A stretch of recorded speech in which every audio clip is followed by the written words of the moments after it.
본 방송에서 제공하는 투자 정보는 투자 판단에 대한 조언입니다. 방송에서 제공하는 주식의 가치, 가격 상승 및 가격 하락에 대해서는 방송사에서 보장하지 않습니다.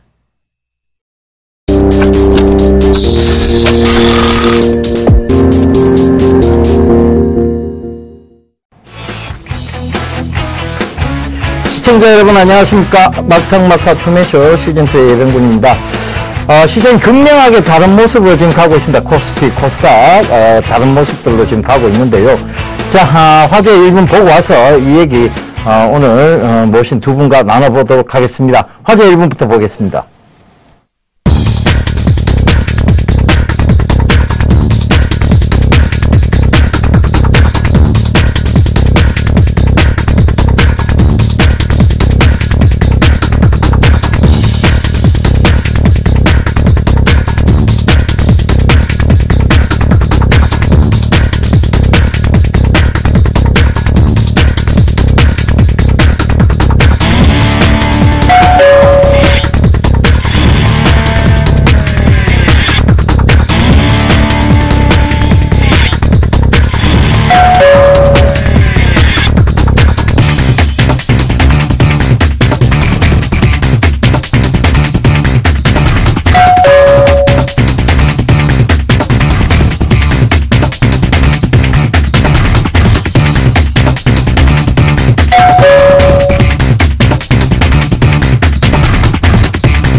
예, 자금은 반드시 흘러가게 돼 있습니다. 결과적으로 물도 어딘가에 막히는 곳이 생기면 그것을 다른 곳으로 흘러가게 돼 있듯이요.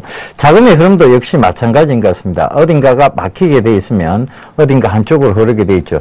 그것이 아마 오늘 장의 모습을 반영한 듯한데요. 일단 코스피 시장 쪽에서 우려가 강하게 나왔습니다. 첫 번째는 실적에 대한 우려고요. 두 번째는 이제 그리스 유로존의 탈퇴에 대한 얘기들에 대한 우려가 섞이면서 결과적으로는 그 자금들이 코스닥 어떤 섹터 쪽으로 흘러갔는데요. 전체적으로 보면 지금 사물 인터넷 그리고 핀테크 이런 식의 섹터 쪽으로 많이 흘러갔고 문화 콘텐츠 업종까지 오늘 다양하게 좀 상승하는 모습들을 보였습니다. 이런 얘기들을 오늘 두 분의 훌륭하신 멘토님들과 나눠보도록 하겠습니다. 오늘 오현진 멘토님하고 양경석 멘토님 자리해 주셨습니다. 안녕하십니까? 네, 안녕하세요. 안녕하십니까? 예, 오현진 멘토님. 네. 지금 코스피 시장이 극명하게 좀 코스닥하고 좀 다르게 나타나는데요. 네네. 자, 이게 결국은 자금이 이제 흘러가게 돼 있다는 그런 어떤 흐름적 요인에서 우리가 좀 찾아볼 수 있을 것 같아요. 그래서, 이런 부분들을 좀 체크해 봐 주시면서 오늘 장 좀 짚어 주시겠습니까? 네. 지금 종합주가 지수가 1915포인트에서 오늘 마무리가 되었는데 사실 이 지수가 말씀하셨던 그리스에 대한 우려감도 좀 포함이 돼 있고요. 또 배당락으로 인한 또 하락분도 포함이 돼 있습니다. 그래서 그런 부분 전반적으로 감안을 했을 때는 뭐 그렇게 엄청나게 많이 떨어졌다라고 생각하실 필요는 없다라고 판단을 하고 있고요. 어찌되었던 간에 그리스의 3차 대선 투표가 부결로 끝난 상태에서 당분간 대내외적인 큰 모멘텀은 소강 국면에 진입할 것으로 보여지고 있습니다. 그러면서 중소형주를 중심으로 한 수익률 게임이 지금 좀 진행되고 있는 게 아니냐 이렇게 판단을 하고 있고요. 앞으로도 중소형주가 대형주보다 강할 가능성은 있습니다. 하지만 앞서 말씀드렸듯이 코스피가 지금 1915포인트 수준이에요. 떨어질 만큼 또 많이 떨어진 상황으로서 앞으로는 대형주의 가격 매력이 어느 정도는 또 발생할 수도 있습니다. 그리고 코스닥이 코스피 대비해서 분명히 상당히 좀 많이 올라왔기 때문에 가격적인 부담도 약간 있을 수 있어요. 그래서 기업 규모로 이제 투자 결정을 내리시기보다는 대형주든 중소형주든 그런 거 신경 쓰지 마시고 그 종목 자체에 어떤 실적과 모멘텀이 있는지를 확인하면서 매매하시는 게 좋지 않을까 그렇게 판단을 하고 있고요. 현재 시점에서 종합주가 지수는 반등에도 강한 반등을 기대하기는 좀 어렵다고 봅니다. 1월 내에 이제 최대한 반등할 수 있는 포인트가 저는 1950포인트 정도 되지 않을까 이렇게 판단을 하고 있는데요. 다만 주목해볼 이벤트가 하나 있죠. 이번 달에 20일 회의 아마 글로벌 이벤트 중에는 가장 중요한 그 이벤트가 되지 않을까 판단을 하고 있는데 시장에서 현재 QE 실행 가능성을 좀 높게 보고 있는 것 같아요. 그래서 이제 이번 22에서 그런 부분의 기대치를 어느 정도 충족시키는 모습이 나온다면 지수의 상단을 높일 수 있겠다. 하지만 22회의 전까지는 특별한 시장의 모멘텀은 없을 것 같기 때문에 지수 상단 1950관점을 유지하도록 하고요. 여전히 지금까지 진행되고 있는 개별 종목 장세 조금 더 연장될 가능성이 높다라고 생각을 하고 있고, 추가적으로 하나를 더 말씀드리면 개별 종목 장세에 더해서 종목별로 순환매가 굉장히 좀 빠르게 진행되고 있다는 게 요즘 시장의 특징이라고 보시면 될 것 같아요. 같은 업종 내에서도 종목끼리 돌아가면서 반등하고 또 하락하는 흐름들이 나타나고 있습니다. 그런 관점이라면 현재 시점에서는 이제 종목들을 바이앤홀딩으로 대응하시기보다는 짧게 트레이딩 관점으로 좀 치고 빠지는 식으로 대응하는 게 좀 더 유리하지 않을까 판단하고 있습니다. 예, 방망이를 한번 짧게 잡아보자. 결국은 지금은 장타를 노리는 것보다는 단기적인 트레이딩을 노리는 것이 현명한 전략이라는 얘기 좀 해주셨습니다. 맞습니다. 일단은 어떤 테마성 재료들 이런 것들이 지금 강하게 좀 모습을 보이고 있다는 것은 결과적으로 자금의 흐름이 그쪽으로 살짝 몰렸다가 결과적으로 또 코스피가 상대적으로 싸지면 그만한 또 가격 매력이 생기는 거거든요. 그 부분에 대해서 아마 언급을 해주신 것 같습니다. 자, 양경석 멘토님께도 질문을 한번 해야 될 것 같습니다. 네. 결과적으로 두 가지 우려입니다. 그렇죠. 첫 번째는 실적에 대한 우려고요. 그렇죠. 두 번째는 이제 그렉시트, 그리스 유로존 탈퇴에 대한 우려인데요. 네. 자, 이 두 부분을 좀 짚어주셔야 될 것 같습니다. 네. 이제 그리스 문제 같은 경우는 뭐 어제 오늘 얘기는 아니죠. 이게 지금 몇 년이 지금 지속된 얘기이기 때문에, 그리스에 대한 문제는 단기적으로는 조금 부정적인 영향을 조금 이제 심리적으로 좀 악화되는 모습을 보이겠지만은, 오히려 이제 유로존의 그 대응이 그 다음 국면에서 어떻게 되느냐, 그 부분에 놓여있기 때문에, 단기적으로는 일단 시장에 좀 약간의 심리적인 부정적인 영향이 좀 있을 것이나, 그것이 그렇게 크게 오래 지배하지 않을 것 같다는 게 제 생각이고요. 항상 그 그리스 문제가 불거졌을 때 2년 전으로 거슬러 올라가면, 소위 이제 그 유럽연합이 굉장히 강하게 발빠르게 대응책들을 내놓으면서 오히려 부양 쪽으로 돼가지고 그 시점에서 악재가 터진 시점에서 주가는 바닥을 때렸었거든요. 이런 점을 기억해 본다면 소위 경제 외적인 문제들은 그렇게 시장을 오래 지배하지는 않습니다. 단지 이제 단기적으로 투자 심리에 영향을 주는데 우리 시장은 조금 다르게 지금 각도가 좀 짜여져 있습니다. 특별히 오늘 같은 경우에 코스피를 중심으로 해서 1900선에 근접을 했다가 다시 보합선까지 올랐다가 다시 이제 뭐 한 종합지수는 한 10포인트 마이너스 정도에서 끝났는데 실제로 롤러코스터를 탔거든요. 오늘 같은 경우에 1%가 넘는 하락을 보였다가 1.3% 정도 하락했다가 뭐 거의 보합 수준까지 회복했다가 다시 이제 0.3% 정도 이렇게 하락하는 그런 국면에서 이제 마무리를 이렇게 짓는 이런 모습을 보였는데 이번 주 목요일이 옵션 만기이죠. 1월물 만기입니다. 아마 이와 관련해서 조금 좀 변동성을 가져가는 그러한 흐름이 좀 있고 시장 내외적으로 지금 유리하지가 않습니다. 재료나 수급 측면에서 그렇게 썩 시장이 명쾌하지가 않기 때문에 약간 방어적인 어떤 그러한 심리가 좀 강하게 좀 작용을 하고 있다. 앞서 말씀하신 증시를 둘러싼 환경들이 또 수급도 녹록지가 않고 이런 부분들을 봤을 때는 당분간 이런 현상은 조금 더 지속될 가능성이 좀 높지 않나 이번 주 내에도. 문제는 이제 이번 주 이후에 글로벌 마켓의 수급과 이런 부분인데 1월달 장세가 의외로 고전을 좀 할 수도 있다는 사인은 조금 납니다. 단지 외국인들이 지금 코스피 시장에서 오늘 같은 경우에 강력한 매도는 보이지 않고 코스피 시장에서 한 500억 정도 현물에서 매수를 좀 보였는데 기관들의 매도세가 좀 심상치가 않습니다. 이 부분은 뭐냐면 이제 우리가 오늘 쭉 말씀들을 나누시겠지만 특별히 실적과 관련해서 이미 배당을 받고 넘어온 작년 말에 이미 기관들이 또 좀 매물을 좀 많이 내놓기 시작을 했는데 이 부분이 노골화되고 있다. 이런 점에서 좀 주의를 좀 가져야 되고 특별히 오늘 이제 얘기를 나눌 이제 실적에 대한 이 부분들을 점검을 하면 또 앞으로 대응 방법이 좀 더 명확해지지 않을까 이렇게 판단을 합니다. 네, 그렇습니다. 일단은 조금 그래도 우려를 좀 말씀하신 거죠? 네, 우려감이 좀 더. 예, 우려감이 조금 더 크시다. 맞습니다. 일단은 지금 종합주가 지수를 보면요. 아마 다들 기억을 하실 겁니다. 2013년도에 그리스의 어떤 재정 악화 문제로 사실 1800선을 깨고 내려왔거든요. 그 당시 1770포인트까지 밀고 그렇죠. 내려왔었는데 지금은 이제 어떤 탈퇴에 대한 부분이 나왔습니다. 이제 네네. 그리스가 유로존을 탈퇴한다. 자, 이 부분이 지금 큰 악재가 될 수 있는 것이 첫 번째는 그리스가 그때 재정 위기에 처해져 있을 때 독일이 적극적으로 도왔단 말입니다. 네네. 그때 당시도 집권하셨던 독일 총리는 앙겔라 메르켈 총리였고, 그때 당시 그렇게 강력하게 도왔음에도 불구하고 또다시 문제가 불거졌습니다. 그러면 독일 국민들로부터 앙겔라 메르켈 총리의 입지가 약해질 수도 있다는 얘기거든요. 네네. 그렇다면 이것이 유로존 전체로서의 어떤 확산 가능성도 있지 않느냐. 저는 이렇게 보고 있는데, 오현진 멘토님 생각은 좀 어떠십니까?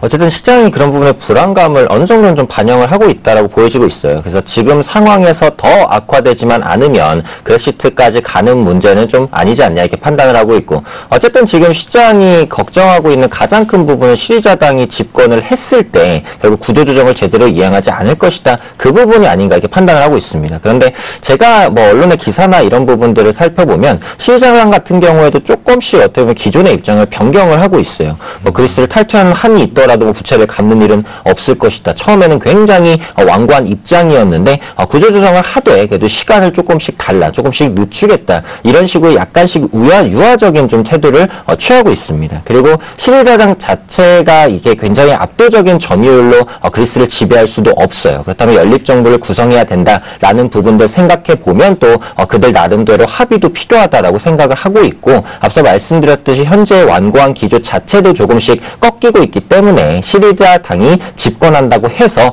그렉시트, 그러니까 그리스의 유로존 탈퇴 문제가 현재 시점보다 훨씬 더 부각되지는 않지 않을까 이렇게 판단하고 있습니다. 예, 그렇게 부각되지는 않을 것이다. 그런데 이런 점도 좀 감안을 해봐야 될 것 같아요. 결과적으로 괜찮다 하다가 그때 당시도 1800선을 무너뜨리고 내려왔거든요. 리만 사태 때도 괜찮다 하다가 결국은 그런 사태를 만들어냈는데, 지금 보면 독일이 어떻게든 안간힘을 써서 그리스가 유로존에서 탈퇴한다 하더라도 그 영향은 제한적일 것이라는 것을 달래고 있는 상황처럼 보입니다. 그래서 그것이 어떻게 보면 더 우려가 될 수도 있는 부분이라는 거 감안을 하셔야 될 것 같고요. 일단은 1월 25일까지죠. 이 시간까지는 시간을 좀 지켜봐야 될 듯. 즉 시장에서 불확실성이 지속되고 있기 때문에 1월 25일까지는 장이 그렇게 크게 좋지 못할 것이라는 것에 혹시 동의를 하십니까? 저는 거기에 동의를 합니다. 예. 별로 좋을 게 없어요. 그리고 예, 그렇죠. 한 가지 더 거기에 이제 덧붙여서 좀 말씀을 드린다면, 독일이 헤게모니 싸움에서의 그 유리한 게임을 해나갈 수 있는 빌미를 갖는 거거든요. 어떻게 보면. 그런 면에서 우리 예멘토님께서 말씀하신 어떤 그러한 부분에, 오히려 이렇게 불거지는 문제들을 조금 더 그냥 끌고 가버릴 수가 있습니다. 독일 입장에서 뭐 서둘러서 그렇게 급하게 할 것도 없고, 이런 문제에서 어떤 그런 기회를 통해 가지고 계속 그래왔었거든요. 이런 문제를 나중에 해결은 결국은 합니다. 어떤 식으로든 간에 봉합을 해나간 수술을 자기들도 데미지를 입으면 안 되니까. 그렇지만 그것을 해결하는 과정에서의 그 유럽연합의 헤게모니 싸움에서 유리한 고지를 점하는 어떤 그런 분들이 굉장히 많이 작용을 합니다. 특별히 독일 같은 경우에는 그게 강하거든요. 그래서 그런 문제를 봤을 때 이게 좀 복잡하게 이렇게 좀 난해하게 이렇게 끌고 갈 수 있는 여지는 좀 남겨져 있다. 그런 점에서 조심해야 된다고 생각이 들어요. 예, 시장은 우려가 조금 지금 난무해 있는 상황입니다. 여러분들 이 얘기를 좀 참고하셨으면 좋겠고요. 일단은 멘토님들이 계시기 때문에 종목적으로 해서 접근은 무난해 보입니다. 다들 멘토님들께서 지금 장이 좋지 않음에도 불구하고 수익률이 다들 괜찮으시거든요. 이 프로그램 끝까지 시청하시면서 멘토님들의 해안을 들으시길 당부드리겠습니다. 그러면 얘기는 여기까지 좀 마무리를 짓고요. 오늘 이슈 좀 보고 오도록 하겠습니다. 2015년 청양의 해가 시작된 후 곧바로 증시는 4분기 어닝 시즌에 돌입했습니다. 이번 주 삼성전자를 필두로 기업들의 4분기 실적이 발표될 예정인데요. 실적만 놓고 보면 시계는 그리 밝지 않은 상황입니다. 그동안 매년 첫 달에 발표되는 직전 연도 4분기 실적은 예상치를 웃돌기보다 크게 하회하며 시장에 실망감을 안긴 경우가 많았는데요. 2006년 이후 8년째 어닝 쇼크가 나타나고 있습니다. 여기에는 시장의 과도한 기대치와 함께 4분기 실적에 기업들의 일회성 비용이 예정에 없이 반영되면서 실적이 낮아진 이유가 가장 컸습니다. 실제 기업들의 실적 전망치도 밝지 않은데요. 매번 실적 시즌에 폼을 올려는 삼성전자 역시 최근 배당 확대 등 주주 중시 정책 강화로 기대감이 높지만 영업이익 전망치는 작년 12월 대비 낮아졌습니다. 이렇다 보니 1월 효과에 대한 기대가 높지만 4분기 실적이 이를 저해할 대표적인 복병으로 지목되고 있는데요. 결국 시장에서는 실적이 양호한 업종이나 종목을 선택해야 1월 효과를 제대로 누릴 수 있을 것으로 보고 있습니다. 본격적인 실적 시즌을 앞둔 국내 증시, 과연 어떤 전략이 필요한 때일까요? 잠시 후 막상막하 투맨쇼 멘토들의 어닝 시즌 전망과 숨겨진 전략까지 공개됩니다. 예, 어닝 서프라이즈를 좀 기대를 했는데요. 어닝 쇼크에 가까운 얘기들이 자꾸 나오고 있습니다. 그러면서 오늘 제일모직이 금일 가격 제한폭까지 내려가는 그런 모습들을 보였죠. 결과적으로 어닝 서프라이즈를 기대해 보기보다는 어닝 쇼크에 대한 얘기가 많이 나온다는 것은 실적이 그만큼 좋지 못하다는 것이고, 그것이 4, 4분기의 우려가 그대로 현실로 지금 반영되고 있는 듯한 모습입니다. 중국 시장에 많이 빼앗긴 삼성전자도 지금 실적 가이던스가 크게 좋게 나오고 있지는 않는 듯 보입니다. 자, 이런 얘기 나눠보도록 하겠습니다.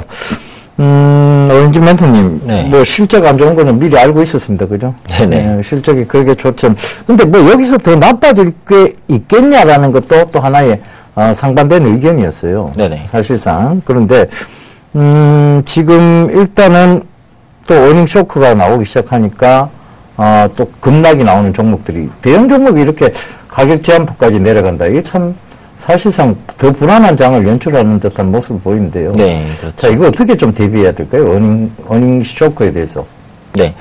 일단은 이제 앞서 말씀드린 대로 그 국내 이슈가 약간은 소강 국면을 진입했다라고 보고 있어요. 그리고 작년을 기점으로 4분기가 일단 끝났습니다. 그러면서 시장의 관심이 4분기 실적으로 이동될 가능성이 높기 때문에 4분기 실적 호전주를 일단은 좀 관심을 가지셔야 된다, 이렇게 말씀을 드리고 싶고요. 4분기 실적에 대해서는 당연히 보수적인 접근이 필요합니다. 이거는 저만 하는 얘기가 아니라 증권업계에 종사하시는 대부분의 분들이 4분기 실적은 보수적으로 봐야 된다라는 말들을 하고 있어요. 그런데 그보다도 훨씬 더 기대치를 낮춰야 된다는 말씀을 일단은 좀 드리고 싶고요.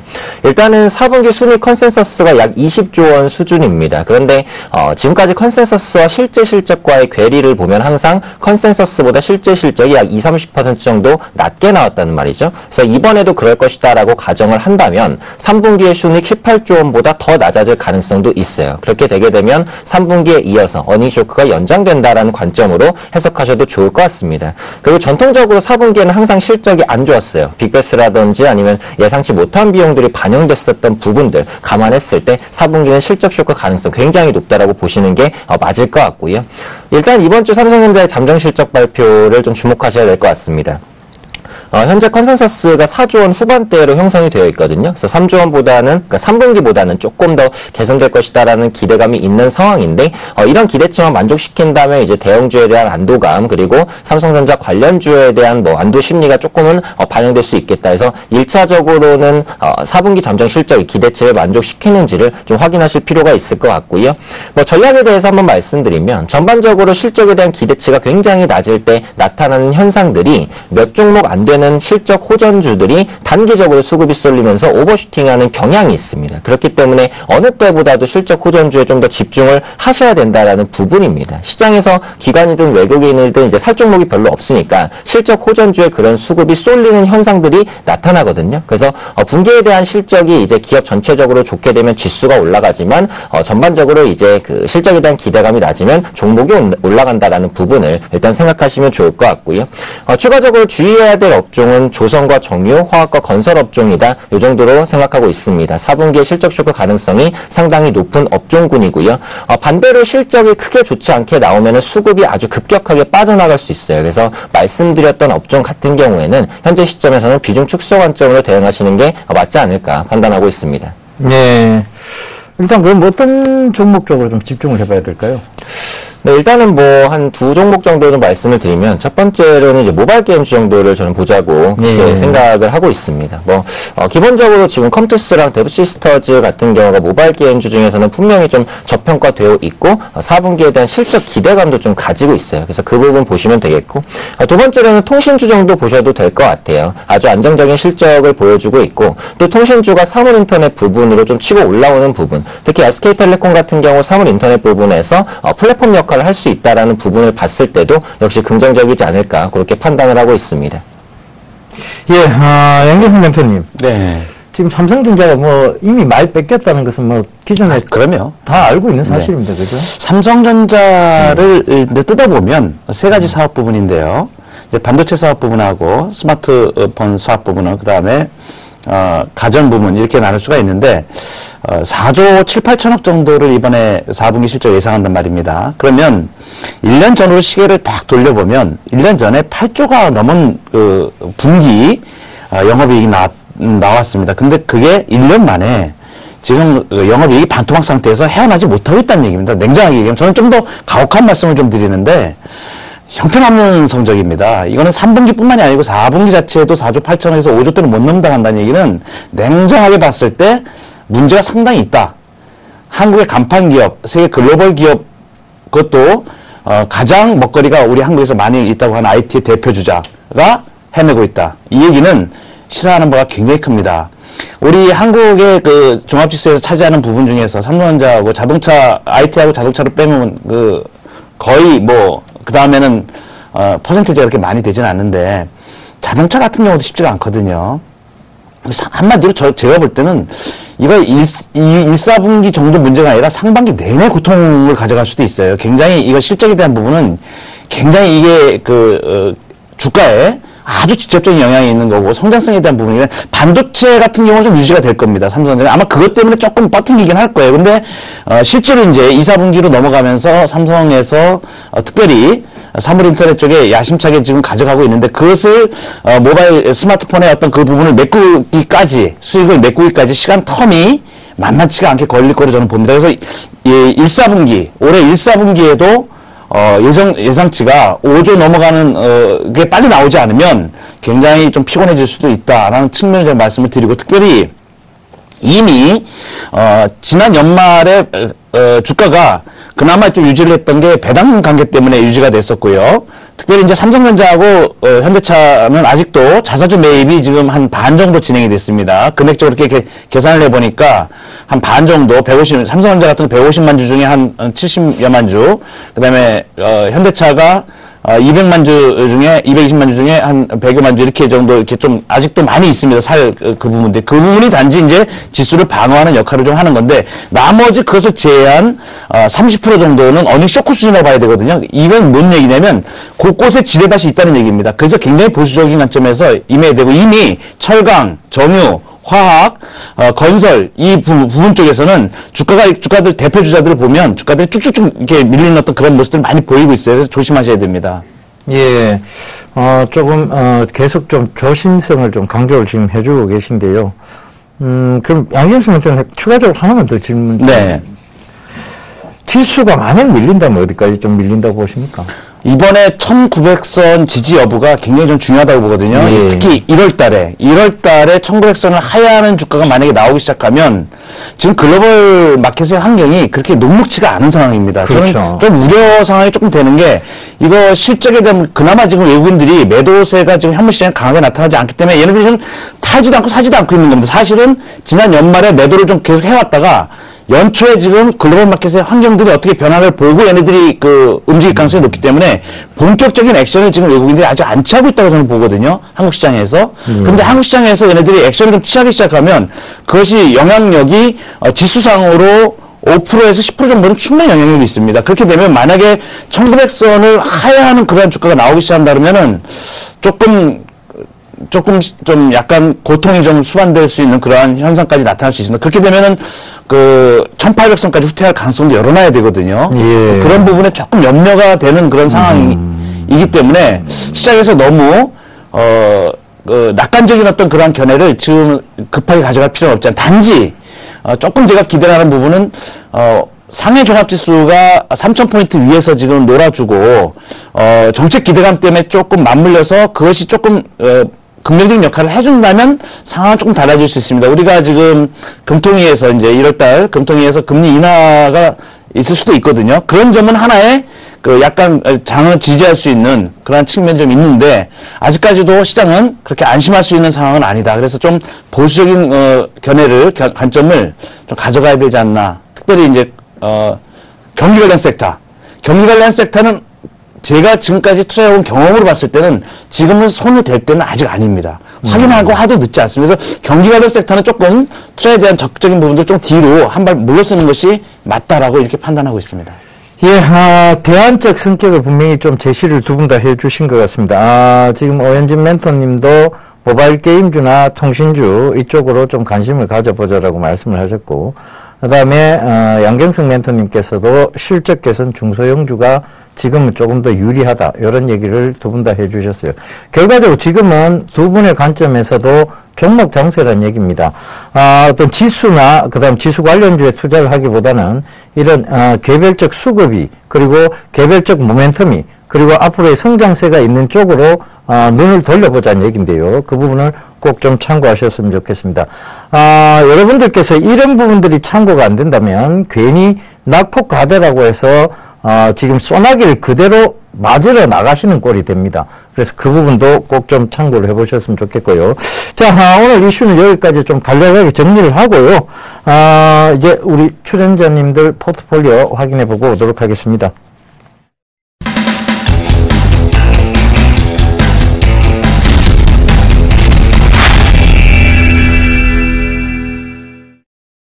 예, 2015년 1월 5일 월요일입니다. 막상가그 투매쇼 시즌2 포트폴리오 수익률 확인해 보겠습니다. 먼저 오현진 멘토님 포트폴리오인데요. 녹십자가 오늘장 손절가인 13만원 터치하면서 아쉽게 매도 확정 처리됐습니다. 나머지 종목들은 보유 의견 주셨는데요. 잠시 뒤에 얘기 나눠보도록 하겠습니다. 다음은 양경석 멘토님 포트폴리오입니다. 오늘장 나노 신소재가 약보합 마감하면서 상승폭을 반납했는데요. 포트에는 8.7%로 여전히 높은 수익률을 기록하고 있습니다. 이번엔 포트폴리오 수익률 베스트입니다. 먼저 2위는 정재웅 멘토의 인선 ENT가 21.7%로 한 단계 우뚝 올라선 모습이고요. 예, 이게 웬일입니까? 항상 1위 자리를 지켜오던 조민규 멘토가 3위로 하락했습니다. 오늘장 유닛 테스트가 1.78%로 하락 마감하면서 현재 포트에는 15.2%의 수익률로 3위를 기록하고 있습니다. 이러면 1위가 궁금해지는데요. 잠시 후 보도록 하겠습니다. 4위는 이정수 멘토의 BH가 14.2%, 그리고 5위는 손대상 멘토의 아모텍이 13.4%를 기록하고 있습니다. 그렇다면 오늘 1위 과연 누굴까요? 정재웅 멘토입니다. SM이 25.1%의 높은 수익률로 새롭게 왕관을 쓰셨습니다. 정재웅 멘토님 다시 한번 축하드리도록 하겠습니다. 이번에 누적 수익률 베스트입니다. 1위는 이정수 멘토가 65%의 누적 수익률을 기록하고 있고요. 2위는 정재웅 멘토가 49.6%. 예, 바뀌었습니다. 3위 조민규 멘토가 33.2%로 3위로 내려앉은 모습입니다. 이번엔 명예의 전당인데요. 예, 조민규 멘토 사실상 유닛 테스트 100% 확정 수익률로 명예의 전당에 이미 올라가 있죠. 지금 15점 몇 %는 추가 수익률로 보시면 될 것 같습니다. 예, 이제 멘토님들 수익률 더 보시죠.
예, 우리 멘토님들의 성적이 시장 대비해서 월등히 좋은 모습들입니다. 여러분들 이 프로에서 해안 부디 찾으시길 당부드리도록 하면서 이제 얘기 또 이어나가 보도록 하겠습니다.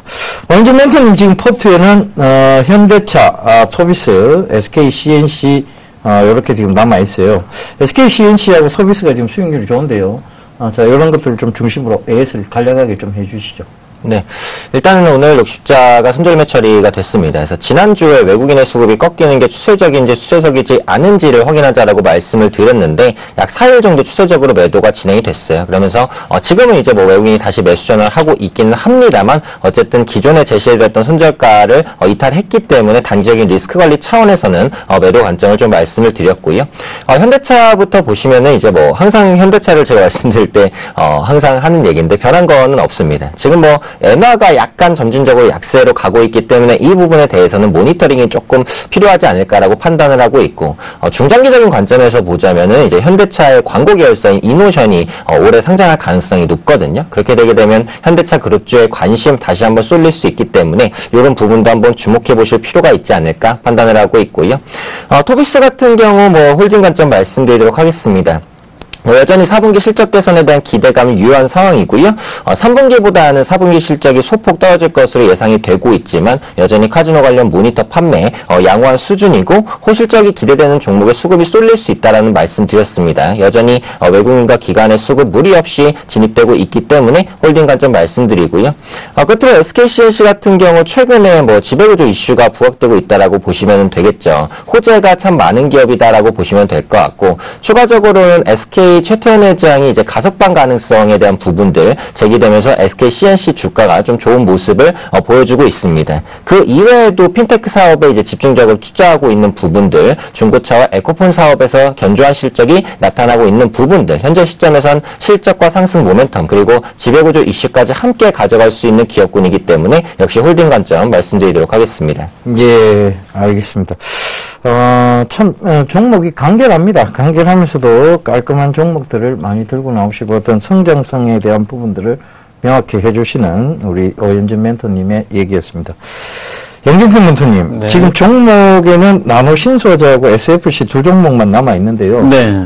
윈스가 좀 아깝습니다. 윈스 제가 그때 한참 질문도 많이 드리고 했는데 워낙 편입이 안 됐어요. 예, 윈스 올라가고 잘 올라가고 있는데 지금 그죠?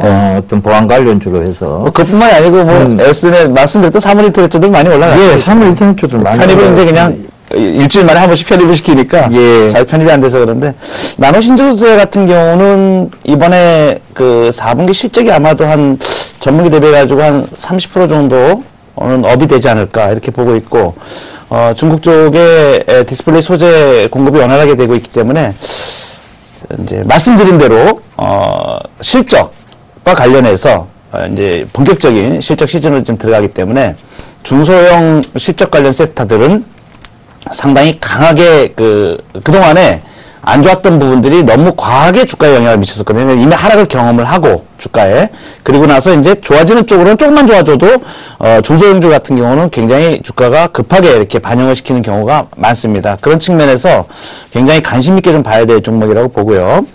나노신소재 같은 경우는 이제 주가의 차트를 보시면은 아직까지는 주가는 조금 움직임이 약간 둔하게 돼 있어요. 왜 그러냐면 아직 역배열 상태거든요. 이게 이제 기술적 분석으로 말할 때 21, 61, 121 이렇게 선들이 위로 쭉 늘고 있고 흐름으로 보면 아직 하락의 터널을 돌파를 한 건 아닙니다. 그런데 여기서 이제 변화가 일어나고 있는데 이제 거래를 보시면 거래가 수반이 되면서 5일 이동평균 돌리고 10일 이동평균 돌리고 20일 이동평균선이 돌아가려는데 이게 보통 우리가 얘기할 때 플랫폼을 기술적 분석에서 플랫폼을 형성을 해주면 아주 좋은 경우인데 이런 경우가 시간을 약간 끄는 경우가 있습니다. 근데 주가는 잘 안 빠질 거예요. 왜냐하면 이미 10일 이동평균선이 돌기 시작합니다. 이 얘기는 뭐냐면 앞으로 주가가 이제 위로 상승으로 잘 갈 거를 예고를 합니다라고 시간을 걸고 있는 거거든요. 이제 물량을 소화를 좀 하면서. 그래서 주봉으로 이렇게 보시면은, 주봉으로 보시면, 여기까지 이제 올라오는데 시간이 조금 걸리는 겁니다. 요 정도의 의미지, 주가가 크게 뒤로 밀릴 자리는 없다. 그래서 15,000원대에는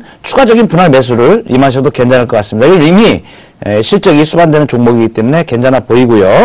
SFC에 대해서 예스를 좀 해드리자면은, SFC 같은 경우가, 이 주봉을 제가 이제 말씀을 드리는데 목표가를 제가 좀 높게 드렸습니다. 이 얘기는 뭐냐면 태양광 모두 백 시트가 상당히 이 부가가치에 대한 부분이 아직까지 가시화되는 부분은 조금 덜할 겁니다. 그런데 이 부분이 약간 이제 한 6개월 정도 선행성 있게 좀 본다면 지금 정도에서부터 이제 관심을 갖고 매매 임에 들어가야 된다. 이미 바닥은 찍은 주식이라고 보입니다. 2020원대 바닥은 찍은 주식으로 보이는데 요 주이동 평균이 돌기 시작하면 그 다음에 속도가 좀 빨라지거든요. 최소한도 주이동 평균에 주 추세에 주봉 추세에 하락 터널까지는 주가가 못 가도 이 정도 되는 돌리는 주식들은.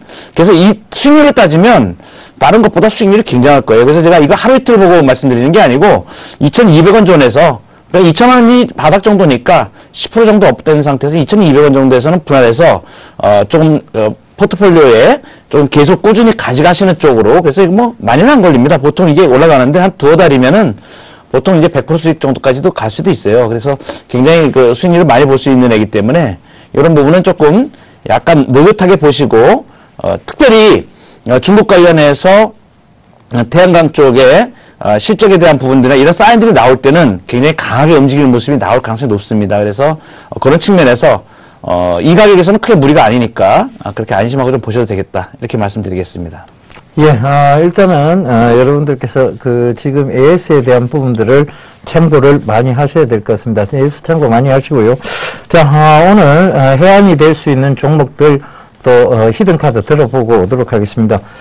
원진 원장님, 오늘 히든카드 제시해 주시고, 추천 이유, 그리고 네. 가격 전략까지 같이 좀 제시해 주시죠. 네. 오늘 제가 가지고 나온 종목은 이제 대원미디어입니다. 대원미디어는 이제 완구 생산으로 좀 유명하고요. 애니메이션 콘텐츠를 바탕으로 해서 관련된 부가가치를 생산하는 업체다라고 보시면 될 것 같습니다. 일단 첫 번째로는 글로벌 캐릭터 산업의 성장이 좀 기대된다라는 부분인데, 글로벌 캐릭터 사업 같은 경우에는 콘텐츠 시장에서 만화나 애니메이션보다도 시장이 훨씬 크게 형성이 되어 있고요. 훨씬 고성장이 지금 전망이 되고 있습니다. 이 캐릭터라는 게 사실 한 번만 좀 성공을 하게 되면 관련해서 컵이라든지 뭐 액세서리라든지 뭐 베개라든지 뭐 여러 가지 관련 상품들의 매출을 좀 일으킬 수 있어요. 그만큼 매력적인 이제 시장이다라고 보시면 될 것 같고, 향후에는 스마트 컨텐츠를 중심으로 해서 이 컨텐츠 시장이 계속해서 좀 확대될 가능성이 높다라고 보고 있고, 그렇다면 이제 국내 최대 캐릭터 컨텐츠를 보유한 동사에 좀 수혜가 있지 않을까 이렇게 판단을 하고 있고요. 두 번째로는 키덜트 문화의 확산에 따른 수혜입니다. 키덜트라는 것은 어른이지만 아이의 감성을 가지고 있는 사람들을 말하거든요. 최근에 있어서 이제 어른들의 피규어라든지 아니면은 뭐 어릴 적 향수를 간직한 뭐 프라모델이라든지 이런 부분을 수집하고자 하는 수요가 계속해서 늘어나고 있는데, 중요한 건 키덜트는 어린이 감성을 소유했음에도 불구하고 지출 여력이 있다라는 겁니다. 그래서 몇십만 원짜리 이제 고가의 프라모델이나 이런 부분에도 돈을 아끼지 않고 쓰는 경향이 있기 때문에 이런 부분들은 완구 업체 그리고 컨텐츠 업체, 캐릭터 업체에는 긍정적인 모멘텀이 될 것이다 라고 판단을 하고 있고요. 또한 NH엔터와 최근에 캐릭터 라이센스 사업에 대한 제휴를 맺었습니다. 향후 애니메이션 제작과 캐릭터 라이센스라든지 아니면 출판 등 그런 분야들로 사업을 확장할 것으로 보여지고 있고요. 앞으로도 NH엔터와 지속적인 협업 관계를 유지하면서 서로 윈윈할 수 있는 관계를 좀 만들 수 있지 않을까 판단을 하고 있고, 끝으로는 실적입니다. 아까도 4분기 실적에 대한 얘기 계속해서 드렸었는데 이번 4분기를 기점으로 해서 전형적인 턴어라운드가 좀 나타날 것이다라고 판단을 하고 있는데요. 그래서 대원미디어 같은 경우는 최근 2개분기 연속 적자였습니다. 그래서 판매 관리비라든지 아니면 개발 기회가 조금 많이 들어갔었던 부분인데, 그런 부분에 투입되는 비용이 앞으로는 줄어들 수 있다라고 판단을 하고 있고요. 투자한 부분을 뽑아낼 시점이 이제 다가오고 있다라고 생각을 하고 있습니다. 그래서 4분기에 흑자 전환을 시작으로 내년부터는 실적 개선이 가시화될 것이다. 지금부터 이제 관심을 가져야 될 종목이다. 이렇게 판단을 하고 있고요. 가격 전략은 차트 보면서 말씀드리도록 하겠습니다. 대원미디어가 오늘 6,800원에서 종가를 형성했습니다. 제가 매수가는 6,700원으로 말씀을 드렸거든요. 그래서 현 수준에서 뭐 한 1, 2% 정도 조정 구간이니까 거의 현재 거와 그렇게 크게 차이는 없다라고 보셔도 될 것 같고, 보시면 최근에 외국인과 기관의 수급이 조금씩 유입되고 있는 모습들 확인하실 수 있을 것 같고요. 그래서 매수하시게 되면 목표가는 제가 9,000원까지 좀 말씀을 드렸습니다. 상당히 높죠. 그래서 차트상으로 봤을 때는 그 다음 고점입니다. 기술적으로 부딪힐 수 있는 구간이기 때문에 뭐 빠르게 간다면 달성 달성 가능할 것이고 뭐 상승하다 추세가 무너진다면 중간에 뭐 차익 실현을 할 수도 있겠고요. 이탈가는 6,200원으로 말씀드리도록 하겠습니다. 그래서 6,200원은 역시 그다음 지지가 기대되는 가격입니다. 그리고 요즘에 종목이 워낙에 변동성이 심하기 때문에 손절가는 조금 짧게 좀 말씀드리도록 하겠습니다. 예, 가격 전략까지 같이 좀 제시를 해주셨습니다. 참고들 하시고요. 혹시 좋아하는 캐릭터가 있으십니까? 저는 이제 왕코나 이런 부분들을 그렇게 크게 좋아하진 않아서 뭐 좋아하는 캐릭터는 없는데, 예. 최근에 이제 대형미디어 측에서는 이제 유희왕이라는 드라마가 굉장히 성공을 많이 했었거든요. 유희왕요? 유희왕이요. 유희왕. 네, 예. 그래서 뭐 카드 게임을 이제 많이 하는 것인데, 뭐 저는 하지 않습니다만 제 주위에서 뭐 아이들이 많이 가지고 노는 걸 봤습니다. 그래서 그런 부분에 대한 성장성을 기대할 수 있지 않을까 이렇게 생각하고 있습니다. 예, 그렇죠. 키덜트라고 얘기를 하죠. 어른이지만 애 같은 성향을 가지고 있다. 이런 소리인데요. 저는 최근에 뭐 COC, 클래시 오브 클랜의 바바리안 캐릭터 그게 굉장히 좀 좋아 보이더라고요. 자, 양경승 멘토님 얘기도 좀 나눠보도록 하겠습니다. 네. 양경승 멘토님 오늘 히든카드 제시해 주시고, 네. 가격 전략까지 같이 좀 제시를 해 주시죠. 네, 오늘 말씀드릴 공략주는 MPK입니다. MPK, 미스터 피자입니다. 미스터 피자. 피자입니다. 이 피자가 뭐 이렇게 장사 잘 되나? 잘 됩니다. 제가 이제 주목하는 부분은 뭐냐면, 이 중국에 이제 법인이 진출을 했는데, 상하이 법인이죠. 진출한 지가 2년 됐습니다. 그런데 작년 11월 말로 2년이 되는 시점에서, 누적 손익이 이제 흑자로 돌아서기 시작을 하는데, 작년에 29개 점포로 출발한 회사가, 작년 12월 말에 66호점까지 나갔습니다. 그러니까, 점포가 두 배로 늘어난 겁니다. 그리고 매출이, 연간으로, 작년 매출이 477억 정도, 477억 원이면 약 한 62%가 증가하는 겁니다. 이 대단한 성장이거든요. 중국의 이 랜딩이 성공하는 경우가 그렇게 쉽지가 않은데, 뭐 중국 얘기를 많이 들어보셔서 아실 겁니다. 중국에 진출한 기업들이 녹록지가 않습니다. 영업 환경이. 그런데 이 회사는 좀 특이하게 중국의 랜딩이 2년 만에 지금 성공하는 것을 보여요. 이제 이렇게 성공하게 된 그 원인이 중국의 유통하고 부동산 그룹이 있는데, 골든 이글 그룹하고, 쇼핑몰 위주의 입점 전략을 해가지고, 이미,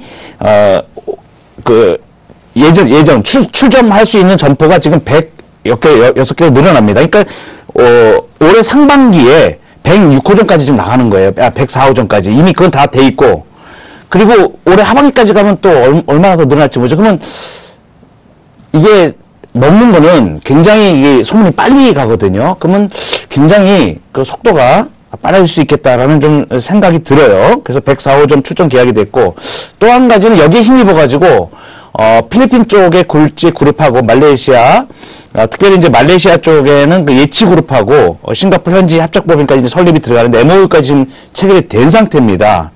이렇게 봤을 때 상당한, 센세이션을 일으킬 수 있는 시점 모멘텀이 될 수도 있고, 그 다음에 이러한 추세가 성장 속도를 굉장히 빨리 할 수 있다. 이러한 측면을 들어서, 굉장히 관심 있게 봐야 되고, 매수 관점에서 지속적으로 좀 봐야 되지 않나. 그래서 오늘도 이제 주가가 최근에 바닥이 좀 올랐어요. 3,000원 밑에까지 주가가 떨어졌다가, 지금 3,750원으로 한 20% 정도 올라있는 상태인데, 그럼에도 불구하고 주가는 상승률이 충분하다. 제가 지금 보여드리는 게 주봉이거든요. 이 주봉 추세가, 이렇게 강력한 추세를 형성을 하면서 주봉 추세가 갈 때는, 이제 이 오른쪽이 이제 치고 나가죠, 이제. 이 주봉이 지금 5주 이동평균선이 강하게 지금 터닝을 하고 있거든요. 이런 상태에서 주가는 거의 예외 없이 상승을 보이는 경향이 많습니다. 근데 거래 양상을 보면 이 앞에 5,700원대, 800원대, 5,350원대 이렇게 고점을 찍었던 이 거래를 이미 지금 주봉상의 거래가 지금 잡아내고 있다는 사실이 굉장히 고무적이고요. 이러한 현상으로 봤을 때 5,350원 고점을 찍었을 때의 상황과 지금 상황하고 올해 상반기 상황을 비교를 하면 올해 상반기에 실적에 대한 모멘텀이 강력하게 작용한다면 이 고점을 뚫고 나갈 가능성이 상당히 내재되어 있다고 좀 보이거든요. 그래서 약간 중장기적으로 주봉 보시고 투자를 하시면 거의 그렇게 급하게 조금 약간 일봉상에 흔들리는 걸 좀 피해갈 수 있는 그 마인드를 좀 가지실 수가 있습니다. 그래서 굉장히 강력하게 제가 매수 관점에서 말씀을 드리고 매수 가격은 3,700원 선에서 매수를 들어가셔도 괜찮을 것 같습니다. 분할 매수 들어가시면 그냥 무리가 없을 것 같고요. 목표 가격은 이제 약간 길게 봐서 이 고점을 넘긴다고 봅니다. 주봉상에. 그 신고가까지 들어갈 수 있는 그런 잠재력이 있는 회사다라고 보기 때문에 5,900원까지를 제시를 해드리지만 단기적으로 하나 더 말씀을 드리면 요 앞에 부딪혔던 가격 4,500원 가격에서는 한번 이익을 좀 실현시키면서 가셔도 괜찮을 것 같습니다. 손절 가격은 3,200원을 제시를 해드리도록 하겠습니다. 예. 혹시 양경승 멘토님 피자 잘 드십니까? 많이 먹습니다. 예. 뭐 주로 미스터 피자. 예. 미스터 피자는 많이 아직 안 먹어봤는데 예전에 먹고. 근데 이게 업력이 꽤 되는 회사입니다. 예. 업력도 꽤 되고, 모 피자하고 이제 이렇게 맞물려가지고, 그렇죠. 메디건 내에서 이렇게 순위가 이제 왔다 갔다 하는데, 특별히 이제 MPK 같은 경우는 중국 쪽에 굉장히 야심 있게 이게 우리 한국 내보다 중국이나 동남아 쪽을 많이 진출하는 것 같아요. 예, 그렇습니다. 피자는 저는 그 대학교 때 피자힐이라고 여러분 아실 거예요. 그 피자힐 그 호텔이죠. 그 호텔 내에 있던 피자힐이라는 곳에서 먹어봤던 그 피자가 가장 잊을 수 없었던 피자인데, MPK 피자도 지금 중국인들 입맛에 맞추어서 어느 정도 겨냥을 하고 있는 것 같습니다. 그래서 이 부분도 좀 잘 보셨으면 좋겠습니다.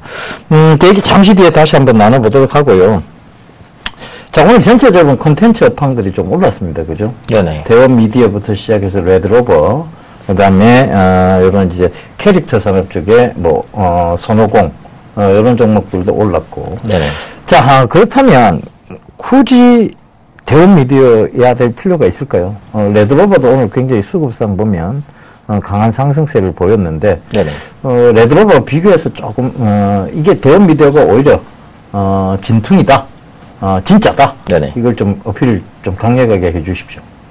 사실 이제 기업 자체적인 부분만 비교하면 이제 레드로버가 좀 더 좋을 수도 있습니다. 근데 오늘 제가 대형 미디어를 말씀드리는 건 크게 두 가지 포인트에 주목을 했다라고 보시면 될 것 같아요. 그래서 첫 번째로는 앞서 잠깐 말씀드렸는데 국내 최대 캐릭터 콘텐츠를 보유를 하고 있습니다. 그렇다면은 콘텐츠 시장이 본격적으로 성장하는 시점에서는 당연히 1위 기업이 수혜를 받을 수 있다라고 판단을 하시는 게 맞겠고, 어떤 캐릭터가 향후에 정말 수익을 주는 캐릭터일지는 몰라요. 그렇기 때문에 캐릭터를 일단은 다수 보유하고 있고 인기 캐릭터를 보유하고 있는 업체를 주력적으로 보자, 그런 관점에서 오늘 제가 대형 미디어를 말씀을 드리는 부분이고요. 두 번째는 오늘 이슈를 체크한 부분이 4분기 실적입니다. 그리고 제가 지난주 월요일에도 4분기 실적에 주목하자라는 말씀을 시황 부분에서 말씀을 드렸어요. 그래서 저는 4분기 실적이 굉장히 중요하다라고 지금 판단을 하고 있는데, 현재 대형 미디어 같은 경우는 앞서 말씀드렸듯이 두 분기 연속 적자가 났지만 4분기부터 턴어라운드가 시작되고, 보통 이제 기업의 주가가 적자에서 흑자로 전환되는 턴어라운드 시기에서는 좋은 모습을 보이는 경우가 많았습니다. 그래서 그런 관점에서 대형 미디어를 가지고 나왔다, 이렇게 생각해 주시면 좋을 것 같습니다. 예, 대형 미디어에서 그렇게 나온다던 그 로봇 태권브이는 왜 안 나오는 건가요? 글쎄요, 뭐 이제 주식 담당자한테 전화를 해봐야 되지 않을까. 로봇 태권브이가 나오면 이 대형 미디어가 확, 태권브이처럼 날아갈 것 같은데요, 그죠? 자, 양경승 멘토님께 또 추가적으로 질문 좀 해야 되겠습니다. 네. 제가 그 중국을 가보면요. 네. KFC 아류작들이죠. 예. AFC부터 ZFC까지 다 있습니다. AFC, BFC, CFC 다 있거든요. 중국에 한번 가보시면 아실 거예요. 자, 미스터 피자. 제가 봤을 때 이 중국인들이 가만히 놔두지는 않을 것 같아요. 미스 피자, 미스 피자, 미스 피자, 뭐 이런 것들 수도 없는 아류작들이 나올 것 같은데, 자, 여기에 대한 우려는 없을까요? 제가 중국을 여러 군데를 다녀봤거든요. 예. 이제 소위 이제 그 위쪽, 저쪽 위에 쪽하고 연타이 그다음에 그 밑으로 이제 상해 쪽이 있고, 여기 이제 미스터 피자는 이제 상해 중심 쪽으로 나가거든요. 이 성이 이름이 좀 다릅니다. 위쪽하고 좀 아래쪽은 좀 다른데, 그래도 가장 뭐니 해도 한류 문화가 가장 중심적으로 나가고 있는 쪽은 지금 이제 상해 이쪽이 좀 유력한 그쪽으로 이제 꼽히는데, 중국인들의 입맛이 그렇습니다. 이 한국, 제가 깜짝 놀란 게, 매울 매우 진짜 쓰는 라면 있죠. 예. 그 라면도 짝퉁이 있는 것 같더라고요. 예, 짝퉁이 있습니다. 짝퉁이 있는 것 같더라고요. 예. 그 정도로 상당히 물론 이제 진품도 많이 유통이 되고 한국 사람들이 많이 가지고 갔겠죠. 이제 그런 부분도 있는데 제가 이제 놀라운 게 중국 비즈니스에서 가장 자신 있게 보는 부분이 뭐냐면 중국하고 합작으로 들어가는 그러니까 개별적으로 우리 기업이 그냥 돈 단독적으로 가서 하는 거는 굉장히 어렵습니다. 실제로 한국타이어 같은 경우는 중국에 굉장히 가서 성공을 한 케이스예요. 사실 그렇죠. 중국 그쪽에. 근데 이 피자 같은 경우도 입맛을 사로잡는데 중국 그룹과 같이 간다는 얘기죠. 이 지분이 중국 쪽에서 50%가 넘고 40 몇 프로 이제 얘네들이 가지고 있는데 이러한 부분들은 전략적으로 중국의 문화, 중국에 우리 기업이 진출하는 그 문화에서 상당히 맞는 부분이고 이러한 부분들이 특별히 윈윈 전략으로 전략적 제휴가 아니면 상당히 힘든데 이 전략적 제휴를 하는 이 부분이 먹혀 들어가기 시작한다. 이런 측면을 제가 좀 높게 판단을 합니다. 예. 전략적 제휴를 했기 때문에 그런 부분에 대한 우려는 좀 잠시 접어둬도 좋지 않겠느냐는 얘기를 해주셨습니다. 맞습니다. 중국은 그들과 손을 잡으면 괜찮다고들 합니다. 그래서 그 부분도 꼭 좀 참고를 하시고요. 자, 두 분의 종목이죠. 대원미디어와 그리고 MPK 다음 주에 기대해 보시면서 저희는 이만 물러가도록 하겠습니다. 지금까지 시청해 주셔서 대단히 감사합니다.